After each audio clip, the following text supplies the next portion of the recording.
Merci beaucoup, Madame la Présidente.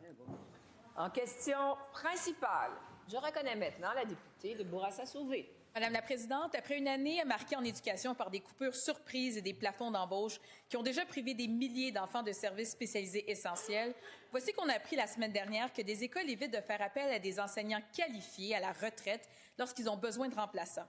On parle ici de personnel expérimenté, qualifié, immédiatement disponible, qui lève la main pour des remplacements. Les retraités qualifiés sont mis en bas de la liste, derrière des enseignants non légalement qualifiés qui ont peu ou pas d'expérience. Pourquoi? Parce que les directions d'école subissent encore les contre-coups de l'instabilité budgétaire qui est imposée par la CAQ. Découragés, il y en a qui mettent le frein, de peur que le financement de Québec ne suive pas pour rembourser les salaires. Dans un réseau qui est déjà fragilisé par les coupures, la surcharge du personnel et l'instabilité, est-ce que la ministre trouve ça normal qu'il y ait des enfants qui sont privés d'enseignants qualifiés dans les classes?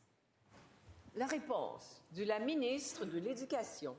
Oui, mais merci, Madame la Présidente. Effectivement, la pénurie de main-d'œuvre dans le milieu de l'éducation est un enjeu qui est fort préoccupant et auquel on doit s'attarder. D'ailleurs, c'est pour ça, Madame la Présidente, qu'on a mis en place, depuis qu'on est au gouvernement, plusieurs mesures, des mesures de rétention pour les enseignants, des mesures d'attraction pour s'assurer que de nouveaux enseignants s'en vont dans les programmes d'enseignement. On a permis, dans les tolérances d'engagement, Madame la Présidente, d'avoir ce qu'on appelle des enseignants non légalement qualifiés, mais il faut faire une différence entre une qualification et une compétence. Ces gens-là sont compétents, ont des compétences pour être devant les classes. Et oui, on doit continuer à travailler, parce que ma collègue a raison, on doit être capable de s'assurer d'avoir dans nos classes des enseignants pour chacune des classes qui sont là et des gens qui sont capables de venir éduquer nos enfants tels qu'ils le soient. Donc, on a mis plusieurs choses en place.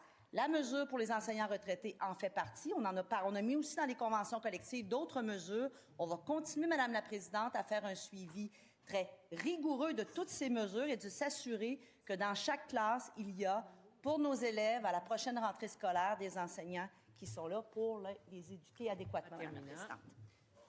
Première complémentaire. Madame la Présidente, je ne blâme pas les enseignants non légalement qualifiés. Eux-mêmes, ils font leur possible. Mais vous conviendrez avec moi que dans certains cas, on a des enseignants d'éducation physique qui sont choisis pour faire des remplacements dans une classe de français avant des enseignants retraités qui eux-mêmes étaient profs de français avant de prendre leur retraite. Vous conviendrez avec moi que c'est un peu incohérent ici. Ce que je demande à la ministre, c'est de s'assurer que ces profs-là, qui ont la compétence, qui sont qualifiés, puissent être choisis avant des enseignants non légalement qualifiés et de faire en sorte que l'incohérence qu'on voit dans le réseau soit levée. Est-ce qu'elle va le faire? La réponse de la ministre.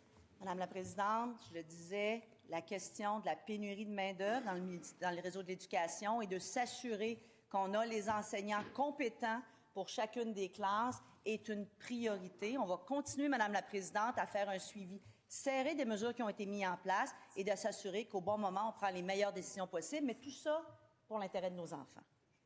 Et cela met fin à cette période de questions et de réponses orales. Comme il n'y a pas de votre portée, nous allons maintenant passer à la rubrique motion sans préavis.